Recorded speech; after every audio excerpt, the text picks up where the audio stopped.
We've got Michele Fumagalli on the podcast, who qualified for the CrossFit Games this year out of the highly competitive Central Regional, taking home a 4th place finish. She just missed the games in 2015, and then 2016 had a baby, so was not competing due to childbirth and associated other activities. Then 2017, she actually didn't even qualify for regionals, which for her was kind of a moment of, maybe I'm done with this CrossFit thing.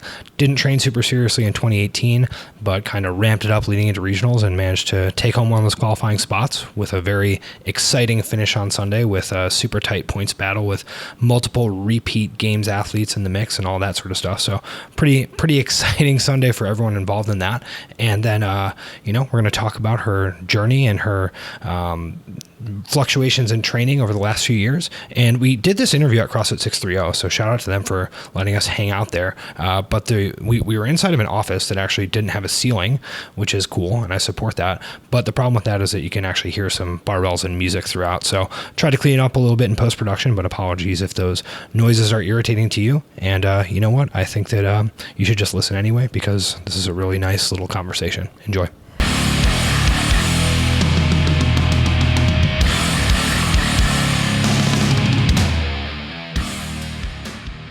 So you come into work.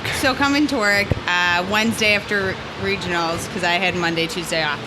And then my cubicle is completely dressed up to the nines with streamers and a poster and a congrats sign and balloons. And I'm like, oh my gosh, and my coworkers next to me, she's like, we did not do this. They gave me a good luck present prior, which was so nice. And then I was like, so who did this? And she said, Katie did it, blah, blah, from the Proton Center. And I was like, and she's like, yeah, you don't know her. She knows you don't know her. She does CrossFit. She followed you all weekend. She's so excited. She decorated your cubicle this morning. And I obviously had to go over and introduce myself and thank her and meet her. But it was like, oh my gosh, so nice. And she was so happy and excited. So we're friends now. But, and I still have, the balloons are still up. These balloons are amazing because it's been over 2 weeks and they're kicking it. So hilarious. Are they helium? Yeah. Are they getting kind of sad and they're getting a wrinkly? little sad, but they're still. And so that day, everyone was wishing me happy birthday because it was my birthday. It's like high school. Your high school locker is covered on your birthday. It's so pretty. It's still all set up. And so I had to explain to everybody that day. I'm like, oh, it's on my birthday. A lot of people knew I was competing, but they didn't know that,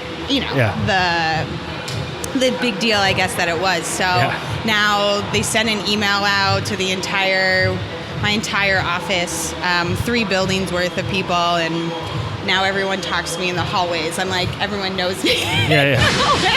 I'm that girl at school. Right, yeah, it's no, it's not my birthday. I just do this weird fitness thing. I'm that fit, muscular, strong dietitian talking to patients about nutrition. So there you go. Funny. An all-encompassing health-based lifestyle. Yes, and then all the oncology patients that want to start working out or are working out, they all request to see me. Yeah. Can I talk to that muscular dietitian? The one with the balloons? Yeah. So funny. Can I talk to the dietitian with the balloons? That's great.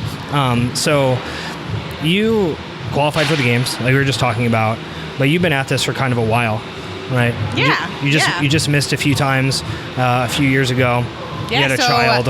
Why would you do this? I'm old in CrossFit, right? So I'm 30. But I started in 2011. So I started when I stopped playing soccer. So played soccer at Notre Dame, played in Germany for a year, played in the U.S. for the summer, and then I hung up my cleats, as we say, going into fall 2011. So I started CrossFit. And there's actually a photo. I'll find it. It's right when I started CrossFit. I have my huge soccer Notre Dame shorts on, a big soccer shirt, and then I'm doing a push-up on my knees at CrossFit Naperville. Yeah. So it's a really good photo. So it just shows you can start anywhere. But yeah, so I made regionals in 2013. Didn't plan on it. I got a coach after I made regionals. I learned a ton that year. Again, I made it 2014, 2015, finished 7th in 2015, so I just made it. But going 2015 regionals, I didn't have a goal to make the games. That was still a dream. I wanted that dream. That was but going into 2015 regionals, it wasn't. So I finished 7th at regionals that year. I had a horrible event two. Tommy V that year, yeah? Yeah. Oh, rope climbs again. Yeah. Interesting. But that was just because I underfed myself the day before. Like, my body just shut down. I mean, I had nothing to give. Like, my body was shut. And were you a registered dietitian at that point? I was in school, so embarrassing enough. But I was just so nervous the day before that I underfed myself, underhydrated, whatever.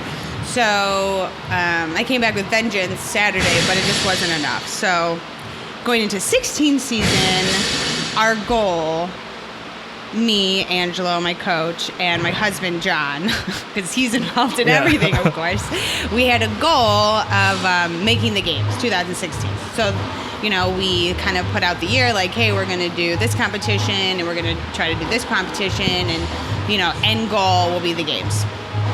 And then, of course, come January 4th, I took a pregnancy test and I was pregnant. So, so that goal changed. So that wasn't on the year-long map to make the games? No. That wasn't on our plan.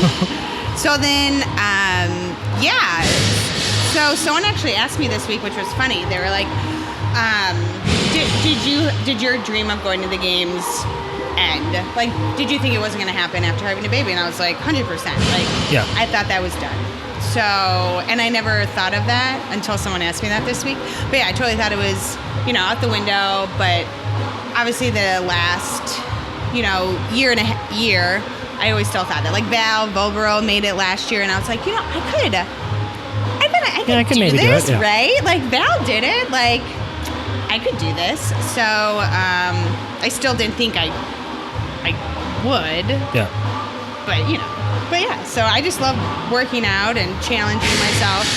I was thinking today, like, the pegboard scares the shit out of me, and, I should do something every day that challenges you and scares you, and CrossFit, not scares you, but challenges you, let's say, and CrossFit does that, so. Yeah. Well, I mean, I think that what you just mentioned there, that was sort of a question that I had for you is, you just missed, you had a baby, you didn't qualify for regionals the year after having a baby, at some point you have to be like, all right, like, am I actually doing this? Like, are you maintaining serious effort throughout that? I mean, like, what does that thought process look like for you? So, I mean, the funny thing is like, Angela and I weren't working together this last year. Like, after I didn't make regionals, I think I missed it by one person last year, but it was meant to be. Like, I didn't have, like, I was exclusively breastfeeding. I was sleeping 5 hours a night. I was training 2 hours a day. Like, my body was just like, F you, Michelle. Like, no. This isn't happening. So it was, it was a blessing in disguise that I didn't make regionals last year. And, I told myself that. I told people that. I'm like, it just wasn't worth it. It wasn't meant to be. So, come summer of 2017, fall, my focus was really on my career and my family, and I loved working out. We have a home gym in our garage, so literally, I probably worked out in my garage 90% of the time from June through December. Yeah. I was by myself. Maybe a friend came over, maybe my husband and I did it, but we just worked out in my garage, and I did Misfits or Comp Train or like the WOD of the, like CrossFit WOD of the day, or I just saw an athlete do just kind of like throwing stuff together. I just did what I wanted. So my focus wasn't on training. It was, of course, I wanted to stay fit, and of course I had that in my back of my mind, like, yeah, I'll try for regionals, but I told myself if I didn't make it, it's fine. But truly, I was like, no, I want to make it. Yeah. So it wasn't, my training was a lot more cardio, because cardio doesn't take as much time as strength, and I'm strong. So my focus on me the past year was, okay, let's do all cardio. And that's pretty much what I did. Yeah, which actually for you is not necessarily even the worst training plan if you were seriously. Right. So it's like, I have 20 minutes. Literally, sometimes I only had 20, 30 minutes. I went out in the garage and I did a workout for 20 minutes, and then I went back inside. Yeah. So, and then it wasn't, in December, I started at CrossFit Thunderbolt, and then that's when, and like I think it was because you had the competition, what, in November? Yeah, it would have been November, yeah. Was it? Yeah. So I think it was after November because I did that pretty much to see like where I was at. Like I remember I told my husband I was doing it like we decided like the week of. Yeah. And to come. Yeah. And he's like, so what does this mean? Like, are you going to try for regionals this year? And I was like, well, I just kind of want to see where I am. Like, I don't know. And then obviously I won it. And so that was a surprise. Yeah. And then I think it was after that, like in December, that I started taking the training more seriously and like, okay, you know, the Open's 2.5 months away. Like, let's start pushing a little bit. And let's do a little bit more. So, a little bit more, I mean like 60 minutes a day. Yeah, sure. Rather than just like a 20-minute AMRAP when you can fit it in. Yeah, definitely. Yeah, I mean, I think that, you know, that kind of like almost like two selves sort of weighing the various options as far as how much effort you're putting in is super interesting, right? Where you kind of have it in the back of your head like, yeah, you know, like maybe I could really like take this seriously. But then you also have the other, you know, almost more rational aspect. It's like, you have a young child, like you're not sleeping, you're like barely working out or whatever. And, you know, the self-awareness surrounding that in terms of how much you're pushing in those different areas is like super interesting for athletes. Yeah. So like this week, my daughter was sick. So like Monday, Tuesday, I was supposed to train to do 2 sessions and I only did 1 each day because I was sleeping. I only slept 5 hours because I was up in the middle of the night with her. So it's like, all right, like something's got to give. Like this whole past year, I've said it multiple times, it was just quality over quantity for me because of all the different aspects like going on. So, and this week was a perfect example. Like, and Angelo's great because he totally gets it, and he's all for like keeping me healthy and rested and like recovered, and I'm like, yeah, I can't. I'm only doing session 2 today because I slept 5 hours and I'm exhausted. So it's, even if I did work out, it would have been shit because the quality just wouldn't have been there. It just wouldn't even been worth it. So yeah, it's definitely, and I think that's an advantage too. Like, and all athletes have it, but like just, you know, having a baby and doing all that, like you're listening to your body on a daily, like every single minute, every single hour, like you're listening to your body and you have to, you know, change things depending on how you are. So that's pretty much how it is with training as well. Yeah, I think that there's an ability to understand when it's appropriate to push and when it's inappropriate to push that is really important for athletes to develop, and that's very difficult to teach, but that some people kind of intuitively have it and other people don't. Right? Where some people push themselves into the ground every single day and are super messed up constantly because they don't have that ability to be like, yo, it's just not happening today. Yeah, like, oh, let's do 5 workouts in one day. Yeah, no. Yeah, no, I won't do that. Yep.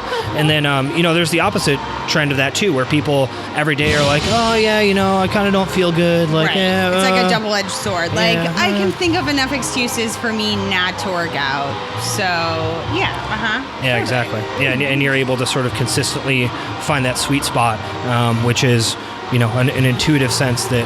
Yeah, and you know, and not analyze it, but just look back on the training afterwards. Like Monday I had one training and at the end of it I was like, you know, I probably should have pushed harder on the Metcon. Like I rested too long at this part, and then Tuesday I pretty much just did a Hinshaw run Tuesday, and like I pushed really hard and I felt horrible afterwards, and I was happy and I felt so horrible because I knew that, you know, I went into that, I was going towards the dark place, and I worked, you know, the quality was spot on, so I was super happy about that.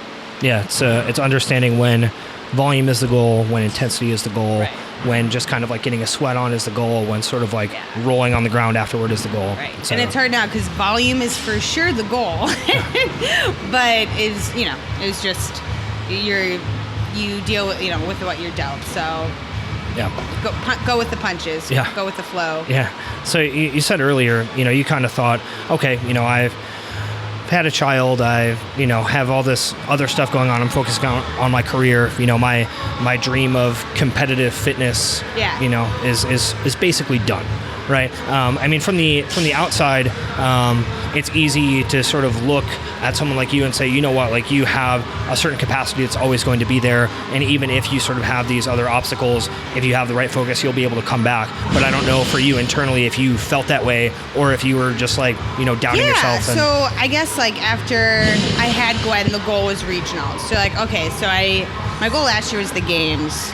All right, I just had a baby. Now my goal, and I dug so deep to try to get it last year, and I was very upset when I missed it, was regionals. So 2017, I was like, I'm making regionals, and I think it was almost like I wanted to prove to myself that, I can still do it it's still after there. having a baby, yeah. right? So she was in the gym with me. I was at CrossFit Oswego at the time, and, she was next to me in the gym sleeping. I mean, she was 4-5 months old. Did she have, the headphones on? Of course, my husband, he's a protector, and I had to get headphones for her. Actually, a member got me headphones for her. But so and my goal was regionals. That was, I'm doing it, and then I didn't achieve my goal, right? I failed. Of course, I made huge gains in those 5 months, but I failed my goal, and I cried about it. I was super upset about it. And so then that's when CrossFit kind of was like, okay, let's move on to think, but it's still here and I still love it. And it was, and then I just did workouts that I wanted to, just had more fun with it, enjoyed it more. Yeah.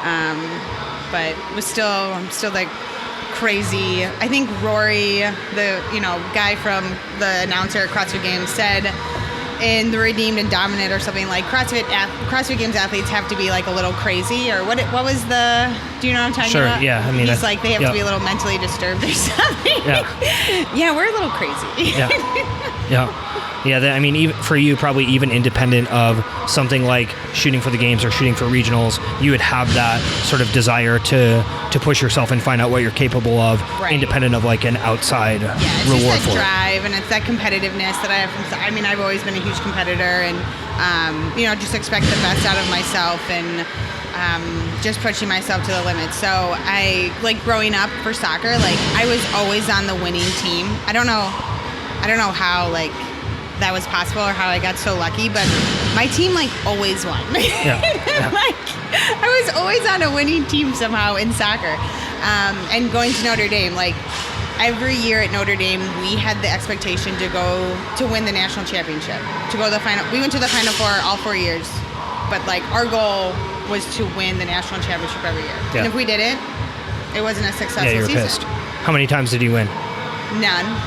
But we got to the national 4 championship. years of pain. So we were at the Final Four, though, right? 4 years. Yeah. Then the national championship game, 2 out of the 4.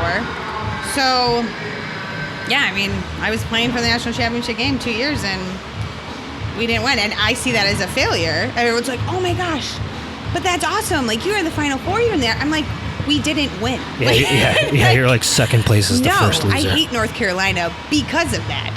So, but that's just, my mindset, and So which is worse, losing the national championship game in soccer, just missing the CrossFit Games in 2015, or just missing regionals in 2017?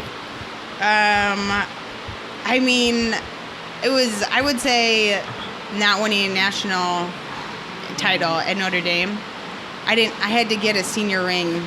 I had to get a class ring spring my senior year because I was waiting for a national championship ring, and I didn't get it. Yeah. But it was good that I didn't make regionals last year, because I probably wouldn't be where I am today if I would have made it. Sure. Okay. So you can backwards rationalize that one into being a positive somehow. For sure. So we'll go with not winning, because there's no positive with not winning a national championship. There's no positive there. Yeah. You just lose, and you get, sort of congratulations from people trying to make you feel better that just make you angry. I'm bitter about it. No, we didn't win. No. Yeah, it's the the announcers always say at regionals or the CrossFit Games, like in our community, like people are out there cheering the last person on, like this is so great about our community, and like you can tell whoever is out there is just furious. They're just so mad. They want nothing. I know, to do with aka me in event 6. Yeah. But no one really cheered anybody on this year. Did you notice that? Actually, did they tell you to not do that? So I did it. Yeah. But no one told me. I mean, I don't know. Yeah. I didn't get yelled at. Yeah, because I feel like I was surprised. I was like, oh, I haven't been here for 2 years. Have things changed? Yeah, I feel like at some point there was like you can't go back out onto the floor type of thing. You probably can't, but I did. Yeah. But, oh well, I didn't get yelled at, so. Yeah. Maybe people are just more competitive now. Right? Yeah. Although actually that like cheering, I've always sort of thought that like cheering the last competitor on is sort of like this like weird dominance display. Where it's like, oh yeah, like, good job, man. Like, I finished 3 minutes ago and I'm not even tired. You suck. Like, no. Yeah. I know. And actually, I went back and cheered. Like, I would say, like, she's one of my, like, she was soccer at Valpo. Like, I know her. Like, we're friendly. I like her. And I cheered her on after event 5. And she's like, thank you, Everett. She's like, thank you so much. Like, that helped. Because she knew I was doing it from a good place. Yeah. But her and she actually told Christy Aramo to befriend me. Okay, cool. Regional weekend. So Christy and I were buddies. Because Jen was like, you need to, like, friend Michele because she's awesome. Yeah. Thanks, Jen. Yeah. Thanks for the help. Thanks for the help. I would have been. Someone knows me now. Yeah, it would be socially isolated and awkward otherwise. I'm the only person in Heat 4. Just look for the girl that has shorts and a shirt on, or like pants and a shirt on in event 4. That's Michele. Yeah, I was actually wearing clothes. That's funny. No, I literally would look around. Like, we're doing like the Heat briefing, like right before we go on, and I'm like, booty shorts, sports bras. Oh, here's Michele. Capris and a t-shirt. Here's Michele wearing a raincoat. People are like, I'm just so hot. I'm like, whatever. The athlete in lane 4 has decided to don a raincoat and galoshes. The one person with clothes on in the heat. Yeah, that's me. Oh, all right. So you, in 2018, at some point must have realized, like, oh, this is actually going pretty well. When was that? Okay, so going into regionals, like, Angelo said, it's like, this is your, like, you can do this. And to go back 2 years, the funny thing was, like, 2016, obviously, like, when the first regional happened, I cried because I was so sad I wasn't there. I was, like 5 months pregnant at this time. But, and those workouts in 2016 were, like, really good for me. Yeah. And Joe's like, I know, I hate to say this, but these would have been really good for you. Oh, well. 2018, when they came out, he's like, these workouts are really good for you. And they were good for me because they didn't have some of the movements I hate in them, like thrusters and wall balls and pull-ups. I just don't like those. So they didn't have those. That was good. Yep. And then, but if there was a weakness, there was a strength in the workout. So there wasn't any like glaring. There wasn't one workout that we were like, oh crap. Like this is going to be 35th place. Totally. And And then the last event was just mentals. It wasn't. But so even like the week going into regionals, like my husband's like, I think you could do this. Like, I think you could make the games. And I thanked him for telling me that. But no, I think in the back of my head, like, I thought I could do it. But I had to voice it out loud. And even like on the drive down, like my husband and I had a talk, and like, he's like, you need to say it out loud that like, you truly believe that you can do this. So we did. We said it out loud, and after day 1, like I was ecstatic after the first event that I finished like 10th or something. Yeah. I was like, I was so happy.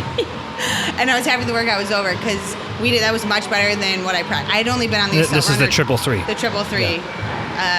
Gross.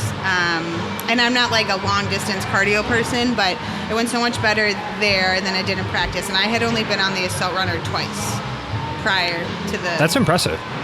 Yeah. I know. I was ecstatic when it ended. I was so happy. And Angela was like, yeah, you did okay. I'm like, no. I did awesome. That's why we work so well together. Yeah. And then, so I was in 3rd or 4th going into day 2. We did not expect that. Yeah. Even Angela thought I would be I would have to climb, like, move on day 2. So after day 1, we were super excited, and I still, I believed it, but I didn't like have it like solidified in my mind that like I'm going to the games, like this is happening. And then day 2, moving day, with quotations around quote unquote moving day. I got interviewed Saturday morning. They're like, can you stay here on moving day? I'm like, well, I'm going to try. Like, that's the plan. And then, I was still there. I was in 4th place after day 2. And then Saturday night was kind of like a coming to Jesus night. It was kind of a coming to Jesus night. I had to, Angelo and I had a talk, and John and I had a talk. And I had to write down a bunch of thoughts and like affirmations, and I had to decide, like, I needed to like truly believe in myself. So we had a coming to Jesus moment on Saturday night. I slept great Saturday night because I think I just got everything out, and I did what I needed to do on event 5, and that was the difference. That was the event 5 was kind of the thing that sent me to the games. So and Saturday night was just like, I was so nervous all week, like that whole week. I was so nervous because I just had so much pressure on myself. I put so much pressure on myself because I knew I had more pressure this year than I ever had. And I just think that's because I knew I had the potential to go to the games. Yeah, so even coming into regionals, having taken time off or whatever, you still kind of knew, like, what, I might actually be able to do this. Yeah, and I think it was like, it's a battle in your mind because I think as an athlete, like, I'm strong enough, like, my cardio is better, like, but then I think, I doubt myself because I say, well, I only have been training 60, like, look at all these other girls who train 3 hours, 2 hours a day, all they do is CrossFit and I'm training 60 minutes a day, and I have a child and I have a job, and like, so I think of all these things that doubt myself, but then I'm like, Michele, like, you can do this, like, you're an awesome athlete, so it's kind of a battle of the mind, right. Of doubt versus, you're that one, needle in the haystack, like, it's just because they're training more, like, twice as much as you. I don't know, like, it's just crazy. So yeah. And it's not even just the amount of time training. I mean, like you said, it's that, not only do some of these people have the capacity to train for 4-6 hours per day, right? It's like, okay, cool, your obligations are to eat enough food, exercise all day, post on Instagram a few times, and like sleep and recover, right? And that's like just what you do every single day. They're professional athletes, right? Quote unquote professional athletes, and I don't have that. I wish, right? But I think there was like a post talking about like all of the games athletes and their Instagram followers. I think I was like 3rd to last. Oh, nice. Nice. Please sponsor me. Yeah. Oh, yeah, no, you don't have enough Instagram followers. And I was like, yeah, sorry. Like, I'll be that person, like, at athlete meeting Sunday, like, hey, guys, like, my name's Michele. What's yours? Oh, wait, I do know you. My name's Michele, though. Remember me. Yeah. So it'll be fun. I'm excited. Well, so you were 3rd to last, so you beat 2 people in that. I think it was like 5th to last out of the 80. Yeah. Yeah, because they did men too. Okay. So, How do you feel about that? Competitive about that too now, or no? No, I mean, right? People like, how many follows did you get? I'm like, I don't know, not enough. Like I'm not like, I'm pretty lame. So we'll see. Well, but I mean, that's just fun stuff. But the ultimate goal really is like to share my story, to tell people, that moms are badass too. Like you can have kids and still pursue your dreams, and even like from a career aspect, like I went back to school a while, like, and got my dietetics degree after I had Gwen, and so just to tell people, and so many women do that, but just to be like, hey, like your dreams aren't over after having kids. Kids are such a blessing. They're amazing, but like you're still you. We have one life, and you have to do things that, you know, you want to be the best version of yourself, and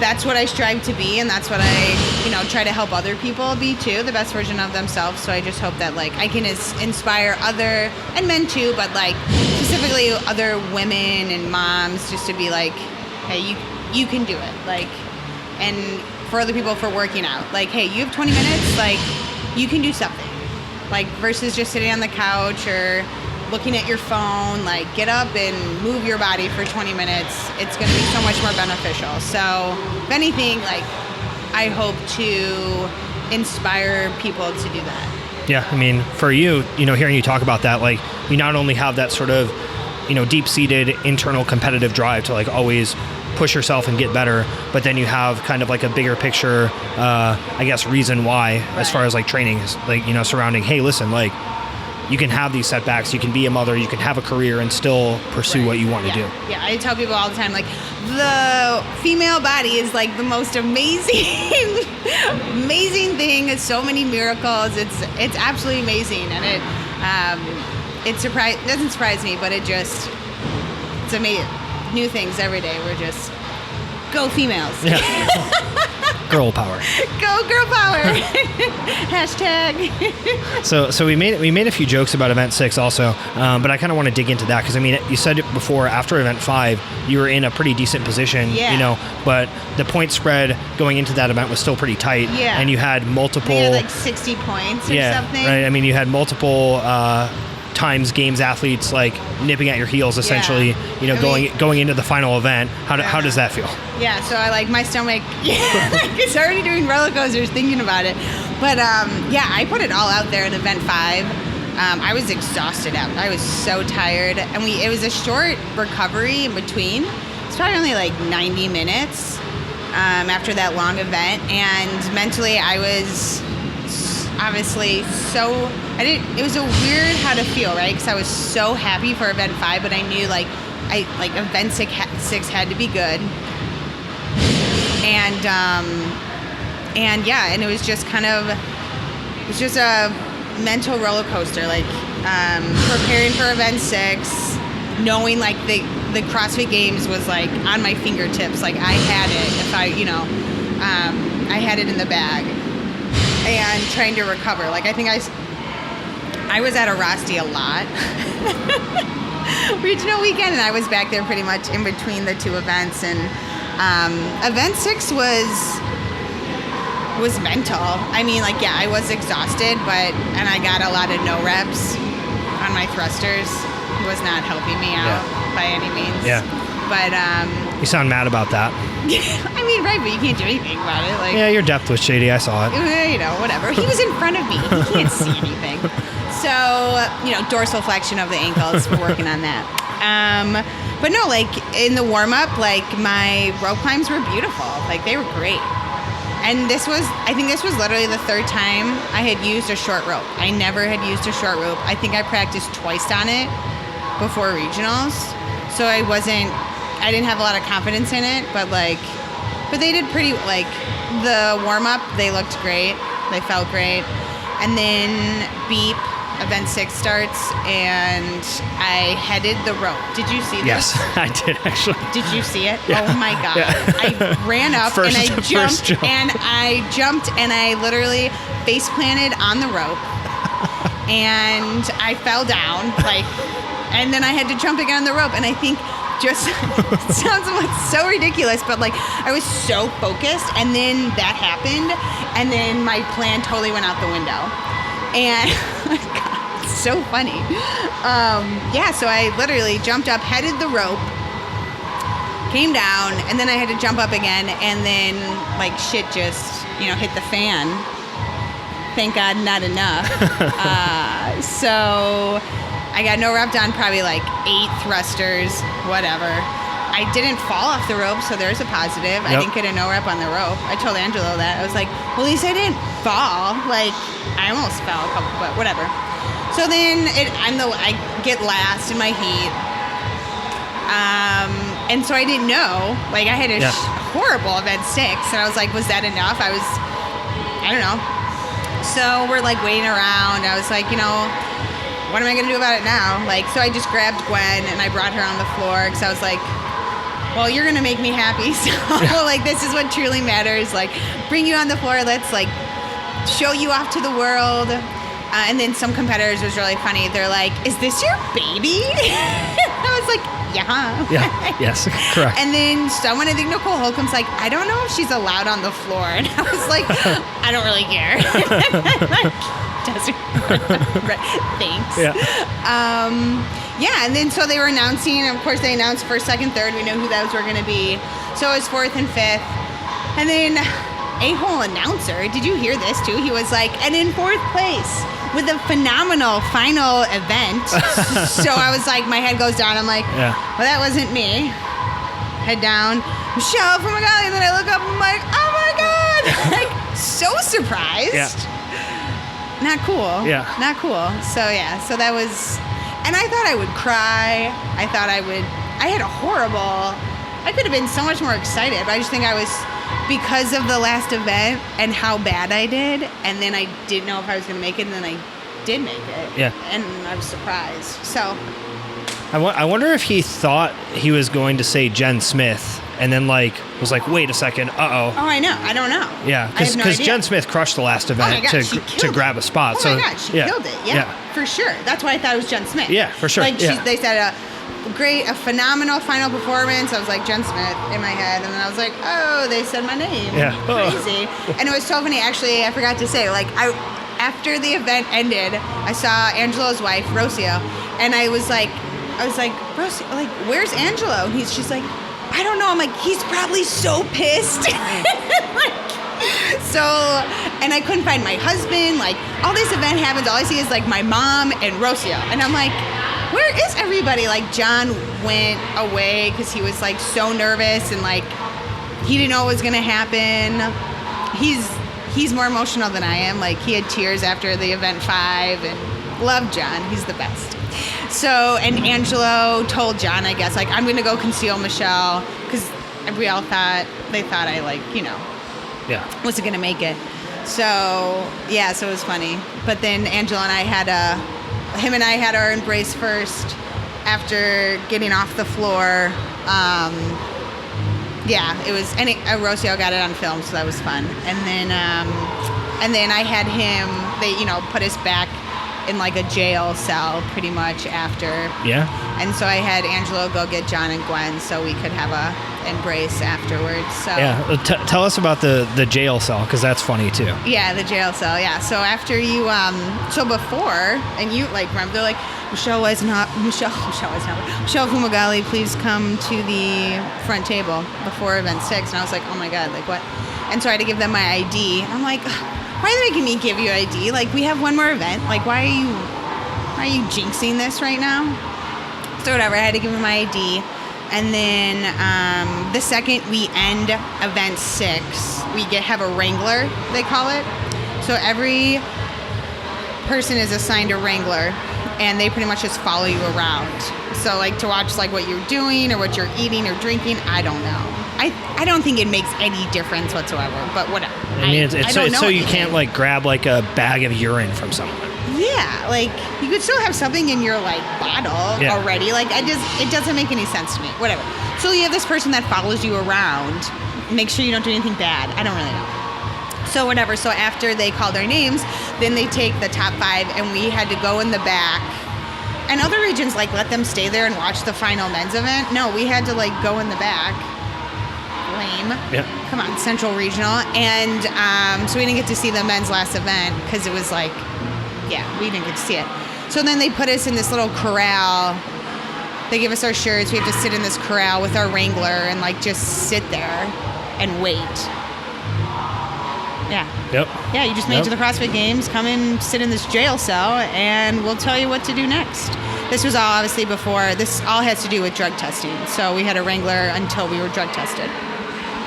So yeah, so I was in the little jail cell, and like everyone, the 5 of us, and then everyone was outside the jail cell. Like nobody could come in the jail cell with us.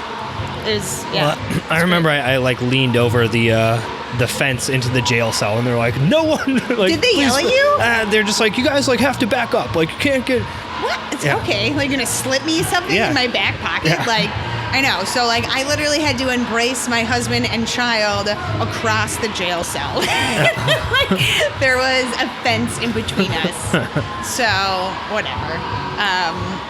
It is what it is. But, yeah, it was fun. And then we had to go give blood and urine and get fitted for our Reebok clothes.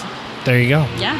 A combination of extreme emotions and like administrative hassle. Oh yeah, but the funny thing was like all these athletes were like, "Oh, I have to like give blood. I hate needles," and I'm like, "What? You hate needles?" Did anyone pass out? No, but like people were really nervous about the needles. I was like, I had needle. Like I guess when you do child birth, you don't care about anything. I don't know. You know what I don't like about getting my blood drawn is actually having like my arm tied off. I hate that. Oh, you hate, well, I could see that, like the feeling. Yeah, it's like the constriction. Like I hate getting my blood pressure taken also. Oh, funny. Like, it just drives me nuts. Well, people always, I'm like, well, all these athletes have amazing veins. Like it's super easy to get blood. It's not a big deal. Yeah. And it takes no time at all. So it was just kind of funny. All these like, badass athletes. Yeah. Afraid of needles. Yeah. Totally no problem just destroying themselves for hours per day, covered in tattoos. And then they're freaking out about give a little blood. Pretty funny. Yeah. Pretty funny. Right. So did you underfuel yourself in 2018? No. I'm a huge foodie. Obviously, like that's my job. That's my career is nutrition, diet, food. I love food. And Monday of regionals, like I had to start force feeding myself because I don't want food around competition. Angelo was talking to me about what he ate on Sunday morning. He was telling me what he ate Saturday night. I'm like, you need to stop talking about food because I will throw up on you. Like, I cannot talk about food right now. He's like, geez, Michele. I'm like, I'm sorry. Like, I can't talk about food right now. Like, stop talking about food.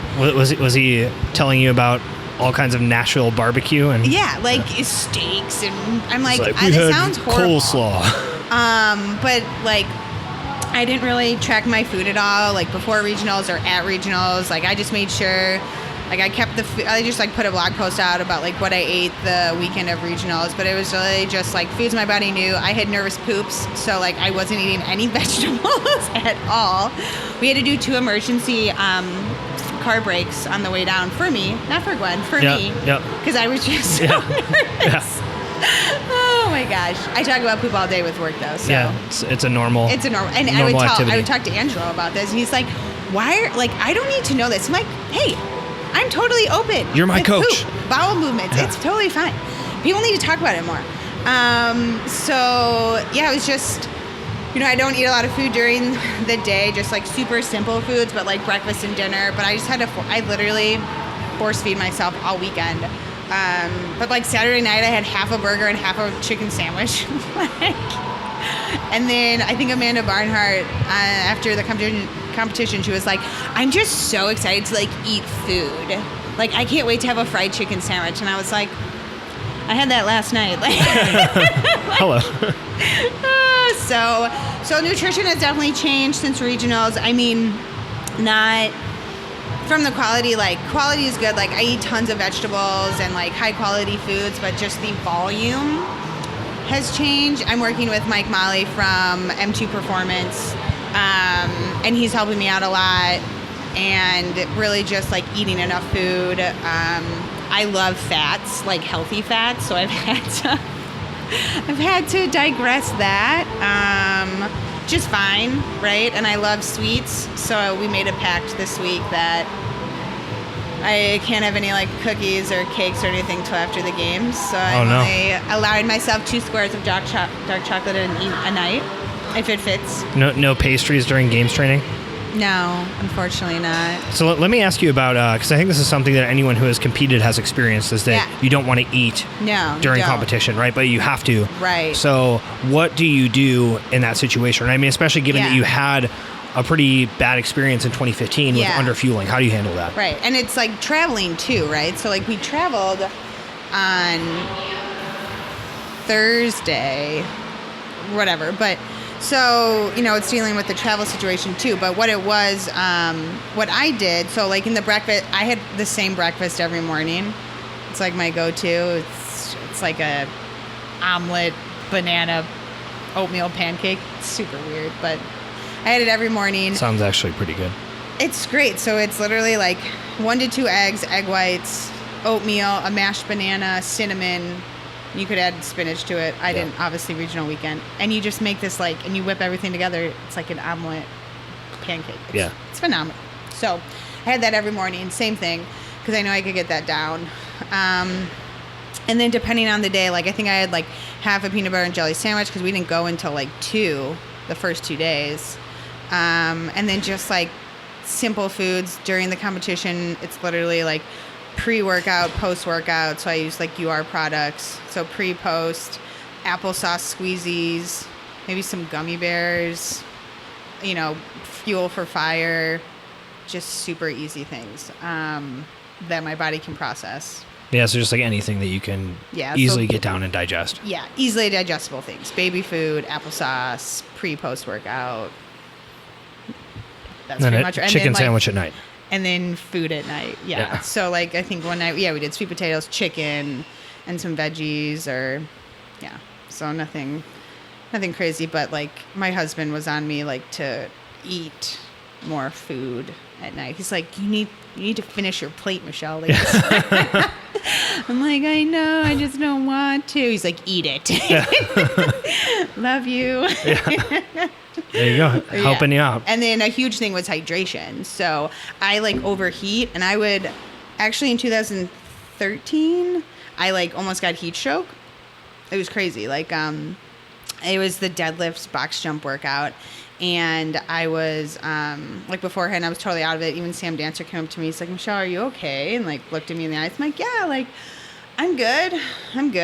I, pretty much had heat stroke. Yeah. So after the workout, I went right into the ice bath, which I did this year after every workout except the event 5. And it wasn't cold. I was in an ice bath. And it felt like normal water. Yeah. And then I got out of the ice bath 10 minutes later. It took me 10 minutes to get cold. So I overheat in competition, let's just say. So I even had packets of ice before the heats, on my neck, because I learned from it, and I literally would just, and Christy Aramo would use my ice packet too, because she was super hot, and I would just try to cool myself off. But hydration wise, I was drinking so many fluids because of that. So Pedialyte, Noon, electrolytes, water, and then all the fluids from pre-workout and post-workout, but tons of fluids. Oh, yeah. There you go. A reasonable competition plan. So for you, you've been working with a nutrition coach, and you yourself are a dietitian, and you also coach some people in nutrition. How is that, having someone tell you what to do for a thing that you know about? It's everyone needs a coach, right? Even top CrossFitters have coaches, whether it's business coach or CrossFit coach, whatever. But it's good. It gives me accountability, and you don't know everything, so it's you have to be humble. And he has games athletes, and he's done this before. And as much as I think I know, it's just nice. I don't have to worry about it. I trust him. He has an awesome track record, and he's a great guy. And I've heard great things about him from so many people. And I was privileged enough to have him work with me, because he wasn't taking anyone on. Becca was the one who hooked me up with him. And he was like, yeah, I'll help you. Let's do this. Let's get you through the games. Let's get you as best as possible. So I'm super fortunate enough for him to be on my team. But yeah, we text almost every day, and he's like, Michele, you didn't eat enough yesterday. But I'm I'm really, and so I had to get a scale. It's weird, because for me, I hate counting macros. I just never liked it, and I just didn't think it was healthy for me, because I get it, people can get obsessive with numbers. And do you have that tendency? I don't know if I have that tendency. A lot of people have that tendency, but just I tracked maybe for a couple of days going into regionals when I was regional training, just to see what I was eating and how much. But I was like, I can't do this anymore. Again, but I didn't have someone for accountability. So now it's different because my volume is so high. Nutrition is so important. And it's like, this is my job right now. I mean, it's not, but it is, right? So, you're trying to think of like the professional athlete mindset, and your body is your job, and fueling your body properly is your job. And that's why I need to get a scale. That's why I need to count my macros. That's why I need to make sure I'm fueling in the most optimal way possible for optimal performance. So, yeah, I mean, I'm learning a ton with that aspect too. Yeah. And so have you transitioned to like fully weighing and measuring everything? I'm still transitioning. Working on it. It's an improvement every day. So I'm using the scale more. It's just, but it's hard because, it's not just me in the kitchen. I have a 2-year-old that like will share food, and, so it's just a change, but I'm getting used to it. And, and I love to cook and just throw stuff together. So it's hard to get into that mindset of like, how much am I, do I have to weigh this, or like, and then it's just another thing. So are you a difficult, non-compliant client? You can ask him. I don't know. I'm becoming more compliant. But, I mean, I'm trying my best. Each day, like, I try to get better in different things. So, like, and that's where we talk about, like it was Tuesday, we made the pact I made the pact with them. I was like, all right, we're making a pact, and this is like, I'm not having cookies or candy or brownies or anything until after the games. So I've been good.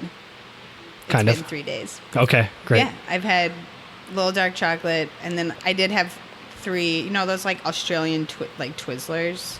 No, but that sounds good. Yeah, but I did that before I worked out. Okay. So it was kind of like a pre-workout. Yeah. It's the window. So I've been good. The workout window. Yeah. Great. So does this give you more empathy working with clients who, have a hard time actually implementing stuff? Yeah, I mean, of course, I always had empathy for people. I think my huge thing is your relationship with food. That's one of my big things. I want people to have a good relationship with food, because food is everywhere. And people who have weight issues or have, body image issues or something like that, a lot of it has to do with their relationship with food.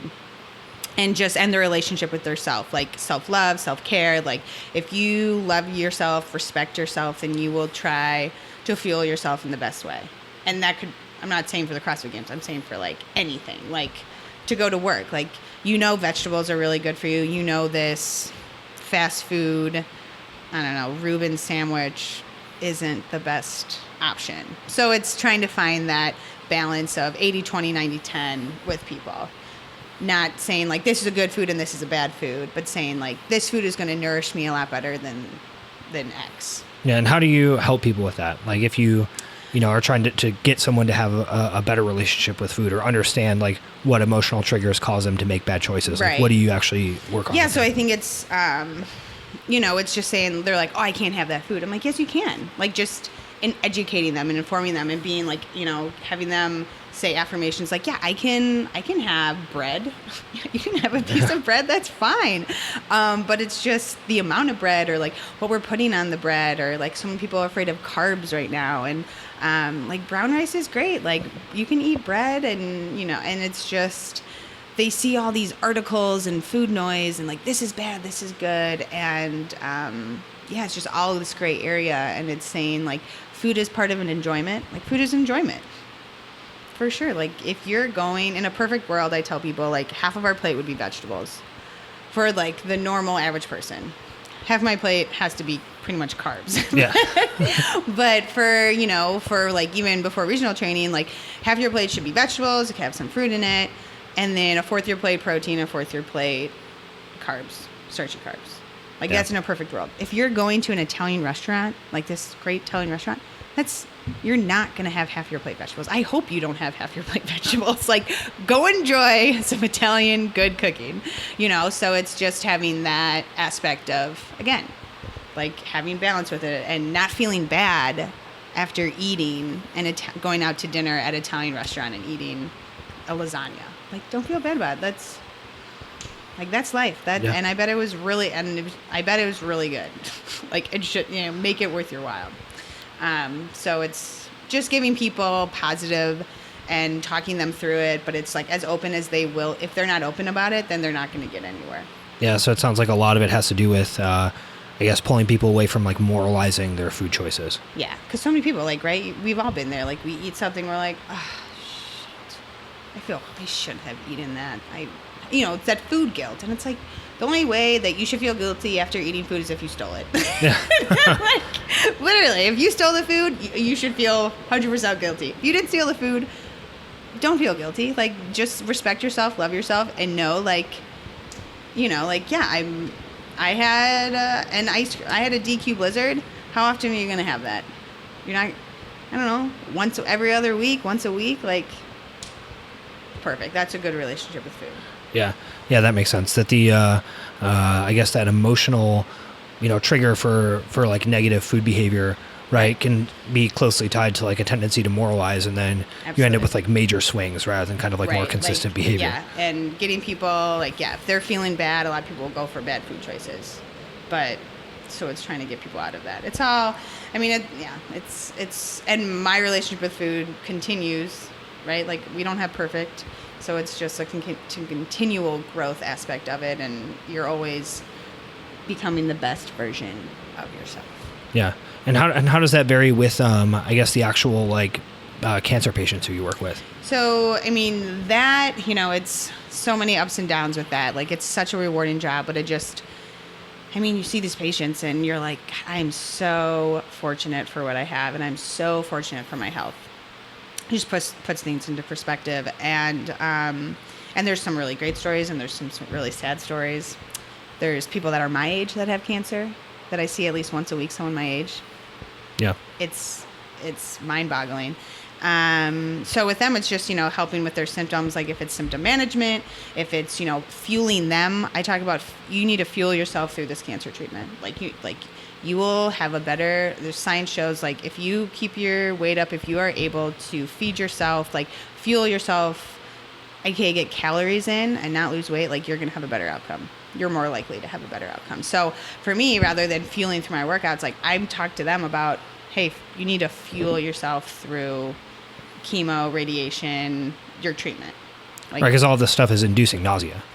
Right. Yeah. Not absolutely. And taste changes, nausea, vomiting, diarrhea, constipation, all these different things, lack of appetite, just they don't want to eat. And I'm like, you have to force feed yourself. That's literally what it is. So it's finding foods that they are able to do that. So, thinking of different foods, different recipes, different ideas for them and their lifestyle and where they are now, and helping them figure that out of how, and just showing them the importance of it. So it's, totally different than me fueling myself for workouts, but it's still similar, right? You can see the similar aspects.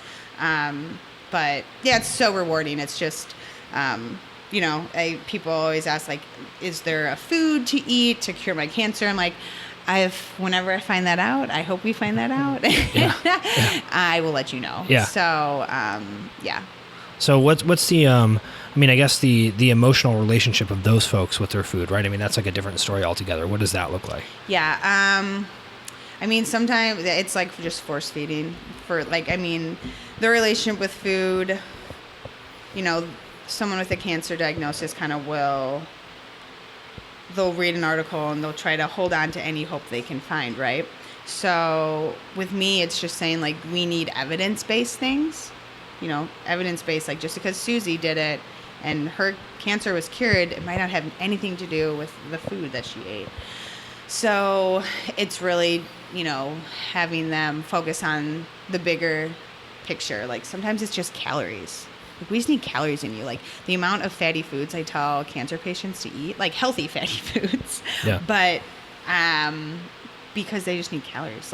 I tell people to put olive oil in their smoothies. Yeah. I'm like, put a tablespoon of olive oil in your smoothie. That's over 100 calories, and you need it. So it's the relationship with food. I think is just so much. It's a minute thing compared to everything else. Sure. So it's much more about, not giving people, I guess, like false hope and allowing them to like sort of go down like, our focus is fueling you, getting calories in you, maintaining your weight. And if you don't have a lot of weight maintenance, then if you don't have a lot of symptoms that you're getting, perfect. Let's try to eat as healthy as we can through this. It's only going to help you. But if we're getting symptom XYZ, your goals change, and this is what we're going to, how we're going to change your nutrition with those symptoms. Yeah, so it's keeping focus on the things that matter that they can control and not letting them kind of get derailed with, things they've read online or stuff that they might have seen. Yeah, absolutely. So I wanted to be an outpatient. I wanted to have more relationship with patients and their families, and that's definitely it's very rewarding. I've been there. I've only been there for 6 months, but 7 months almost. But it's been great. Yeah, and how do you handle the emotional toll of that? I mean, you mentioned that there's some inspiring stories and some sad stories from it. Yeah, I'm a very optimistic, positive person. I remember when I was interviewing, they asked me that. They're like, how do you deal with sick people? I was like, oh, that's interesting. You're like, badly. Do I get the job? Yeah.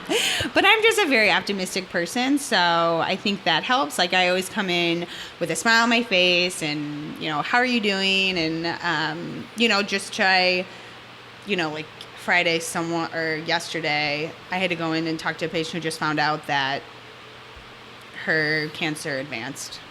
It was horrible. Right. So sad. But we had to discuss other things with medications and foods. And yeah, it was super sad. But then, like, for me, I just put myself, how can I best help this person right now? And, feeling sorry for her isn't going to help her anyway. So, but yeah, so it's kind of up and down thing. But again, with all this, it just makes you so much more fortunate. Like last week I spoke at a brain tumor support group about nutrition, and it was so sad. It was so sad. Like, they get 2 years to live, these people. They get diagnosed, pretty much 2 years, you'll probably be dead. What? Yeah, how do you handle that? Oh my God. And, so it just puts all, like, our other problems and issues in the world, like, it's nothing. It's nothing. So, that helps me too. Like, like, had a bad day, had a bad workout, did this, did that, like, come on. Like, in general, it doesn't matter. So, it's crazy. Sure. But, so it's just being able to, I guess, maintain perspective and sort of like zoom in and zoom out. And, absolutely. Yeah. So, but I'm a very optimistic person. So that helps me tremendously in a job like this. Yeah. I mean, because I think for a lot of people, just that emotional toll on a daily basis would be, like insurmountable. Right. And it's just like that winning mindset too, right? Like, being optimistic, being that winning mindset, like, all right, like, what's ahead of us? And I have so many patients that are like that, like, all right, let's do this. Like, I'm ready. And the mindset is amazing. Like, you'll talk to all these oncologists, like these doctors, and when we talk, they will talk about if a patient is mentally in a good area or not. And they will say, like, she'll get through this. Like, I believe that, like, this will be good because of her mindset. And obviously it doesn't work that way all the time, but it is so much more likely that they'll get through the chemo treatment, they'll get through this, they'll have a better outcome if they are mentally optimistic or just determined to beat this. I mean, the brain does powerful things. Yeah, and it sounds like the positive traits that you sort of see from people is, I guess, an ability to focus on things they can control and just sort of like chip away. Is that kind of like the... Totally, absolutely. Like, you can't, and that's the games too, right? Like, the CrossFit sure. games, like, what can you control? And like Ben Bergeron talks all the time, like, you focus on things you can control. Like, don't get upset about things you can't control. Yeah. I mean, we were just watching Dave Castro make some cryptic announcement about, like, it's going to be this and it's going to be that. And it's like, okay. It's like, I don't know, like, let's do it. Like, awesome. I like this element of surprise. I can't control anything. Like, I can control how my workout went. And then, so it can't control the judges. If judge no reps you, all right, get lower. Yeah.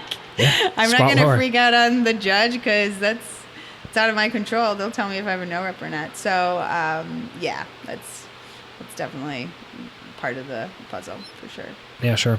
Michele, thanks for sharing all of these stories and for being so many good stories. So open with my bowel movements. Yeah, your bowel movements, your emotions, all of that stuff. Absolutely, I know. Very helpful. You're just so much more open after having a child. Right? Yeah. There you go. Another perspective-giving activity. Yeah, absolutely. Yeah, being a dietitian, talking about bowel movements all the time, and having a child. Just talk about everything. Open right up.